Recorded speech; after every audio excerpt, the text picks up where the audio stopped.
The highly anticipated fight between Canelo Alvarez and Terence Crawford is finally over, and here are the pros' reactions. Canelo Alvarez was in a conversation with one of the greatest chins in history. He took some of the big shots tonight because of the masterful performance given by Terence "Bud" Crawford. We have just witnessed history, and here is what the pros have to say. Oscar De La Hoya clowns Canelo after getting brutally stopped by the underdog. I told you, motherfuckers. What did you just watch? I only speak the facts. Devin Haney said it was easy for Crawford, and it was not an upset at all. Upset of a lifetime? Nah, it wasn't an upset. The people that, really know boxing knew that it was a good fight. Yeah. It depended on what kind of fight that Bud fought. And he fought the fight that he needed to fight to win. Yeah. Is that how you expect it to go? You want to see a rematch, Devin? And the one who always rooted for Canelo, Teofimo Lopez, reacted to the fight in this way. Doesn't matter. We saw a great fight tonight. That's all that matters. Two guys risked it, and the better man won tonight. That was Crawford. Furthermore, Lennox Lewis reacts to Terence Crawford beating Canelo. Crawford is special, and he did it.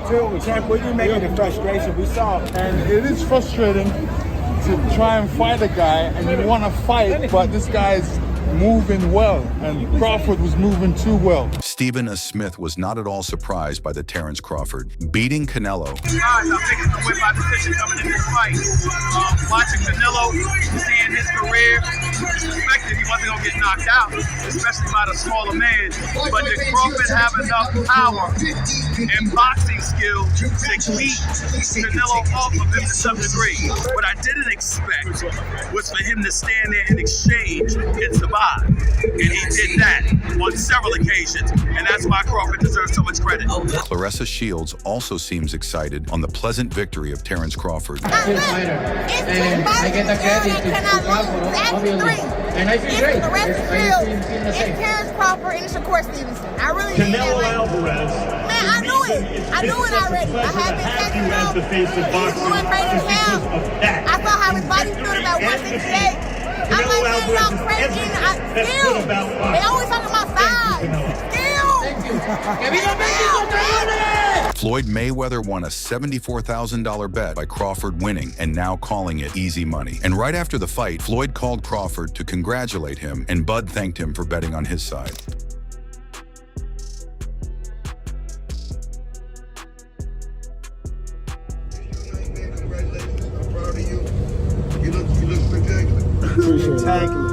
Spectacular for Thanks, Floyd. Hey, you see me wink at you? I pulled one of your moves. I think the camera. I see you, champ. Bryce Hall bet the house on Canelo, beating Crawford. Right before the fight, he exposed that I bet $200,000 on Canelo. I got $200,000 on Canelo to win. $200,000 on Canelo. He's got $200,000 on Canelo. How much do you win back from that? 126. What are you gonna do with the winnings? Put it on black. Okay. But now night has finally happened and stored in the books. History is made, and Crawford is now the official owner of those shining belts and ring. When news broke about Canelo versus Crawford, nobody could believe it was actually happening. Boxing legends were split down the middle, and the heated debates began immediately. Amir Khan dropped the first bombshell with his insider knowledge. Having fought both warriors in their prime, Khan knew secrets nobody else did. He couldn't stop talking about Crawford's scary transformation as he climbed through weight classes, getting stronger and more dangerous with each move. Yeah, it's going to be a massive fight. Obviously, I fought both guys. Crawford has the skill, the movement, and he looks amazing in his pictures. When you look at him in training camp, he looks all ripped and strong, and he's always been that heavier guy, that stronger guy, the guy that holds on the weight well. Even though he's come from such a lighter weight, if you think about it, he's come up from, I think it's featherweight. In all his career, he started off at featherweight, and now you can see him as he's a beast at this weight, putting on that extra weight, muscle strength. I've seen him wrestling guys when I was in camp with him from my last fight. in Omaha, Nebraska.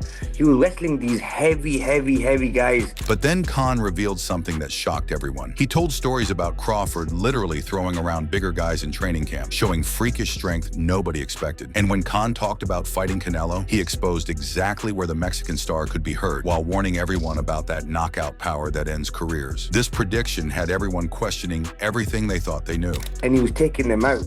And he was taking, you know, and they were like at least, they were like heavyweights. So I know that he's got the strength to not be bullied or pushed around. I've been in the ring with him as well. Obviously, he beat me in 2019. But then also with Canelo, Canelo's another fighter who is a hard guy to beat as well. He's only got beat maybe once or twice. No, twice I think he's been beat, or maybe 3 times against the likes of Mayweather, Triple G, and these are tough opponents. And when I fought him in 2016, the power he had, I mean, he's easier hit. You can hit him quite easily. You can catch him quite easily as well. But what happened was he has such a great hand-eye coordination.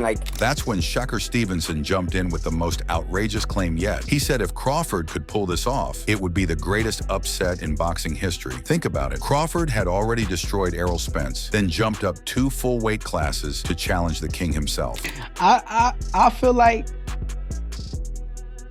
once he beat Canelo, that will be like one of the greatest resumes in boxing ever, just because of the fact that he's going up 2 divisions just to fight this guy, and this guy's bigger than him. And not only did you just crush Errol Spence, but you go out there and and the way that he beats Canelo too.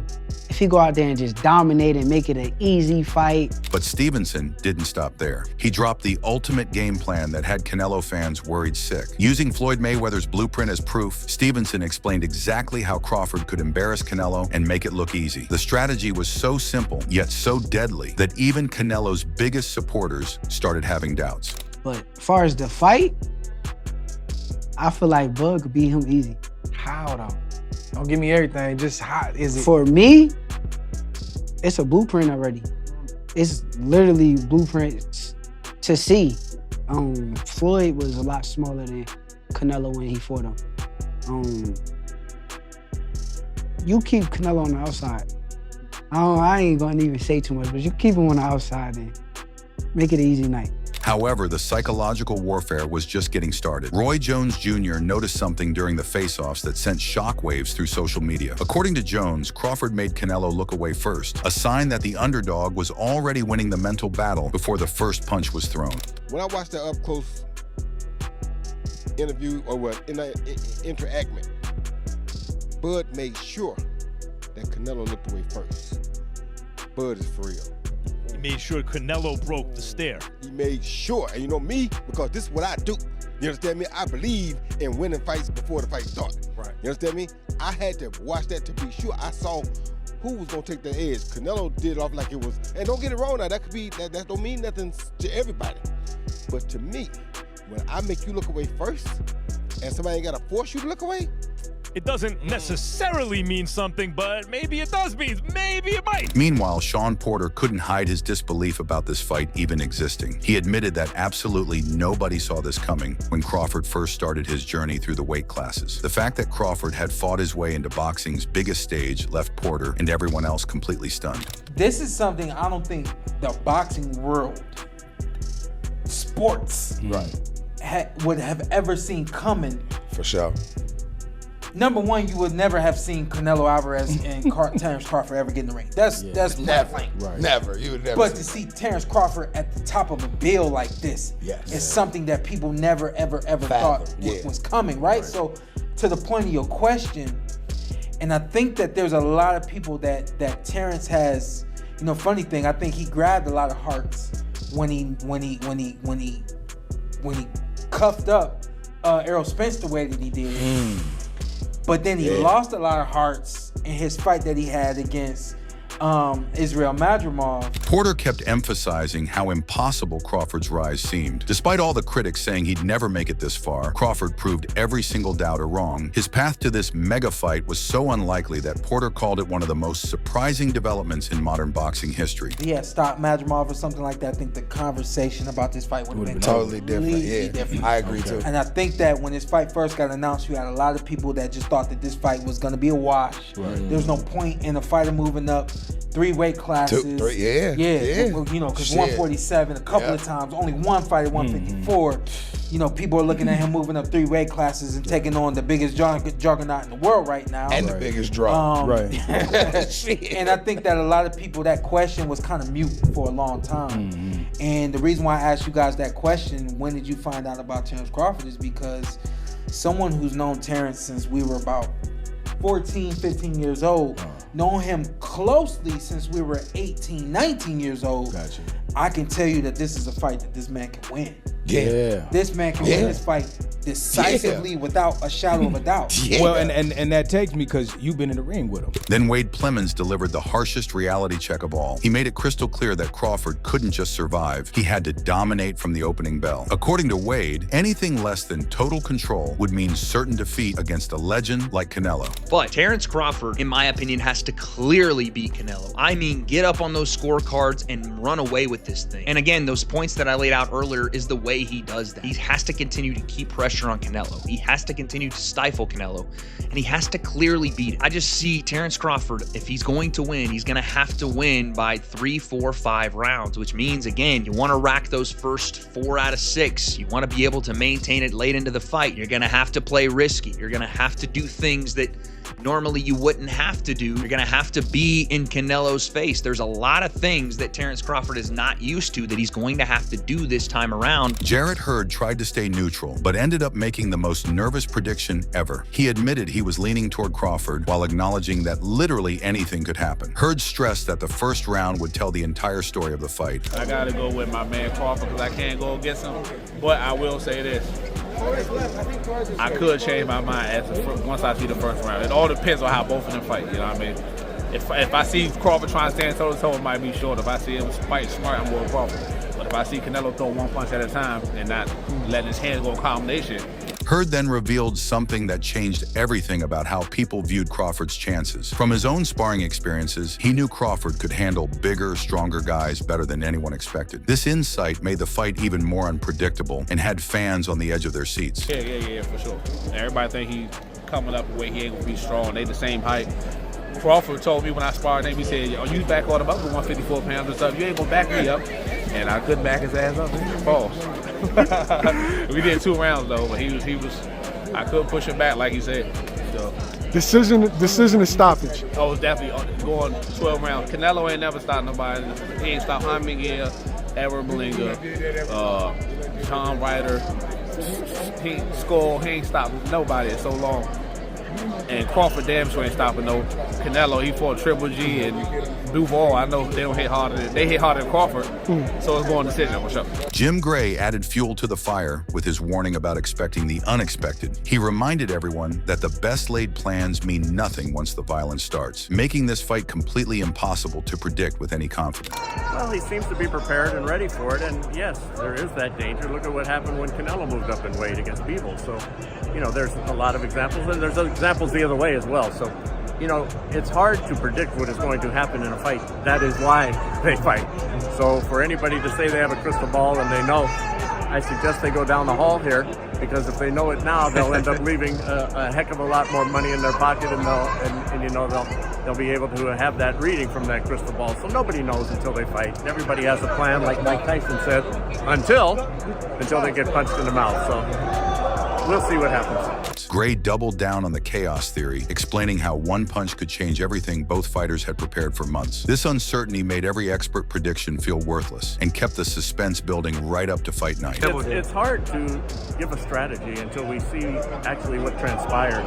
So I'm sure he has a strategy, and I'm sure, you know, he can switch on a moment's notice. So, you know, Canelo's fought southpaws. He's obviously fought, you know, orthodox. So, but for a guy to switch in the middle of a round, you know, perhaps that'll be something that, you know, could be a difference.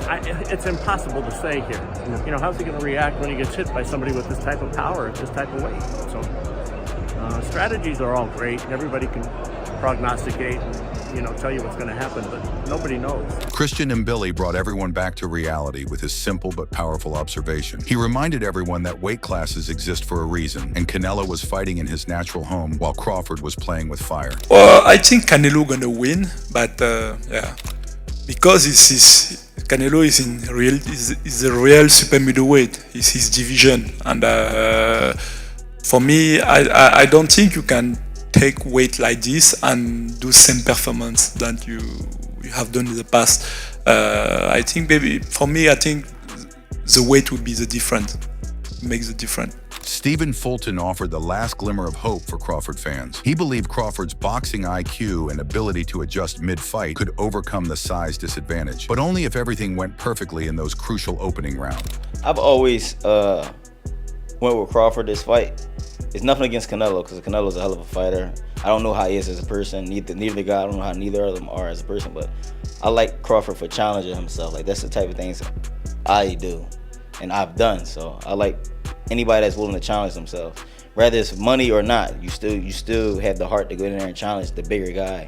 So, but I think it's gonna be, I think if Crawford uses his boxing ability, then it'd be a better fight for him.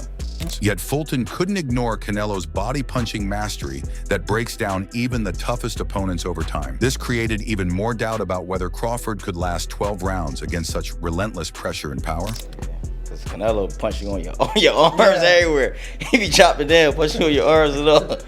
So that's the only thing, and that wear you down. So yeah, I'm not sure. That's a big what if, huh? Yeah, so that's what makes the fight so interesting. That right there, those questions that we all have is what makes the fight interesting and makes you want to watch it.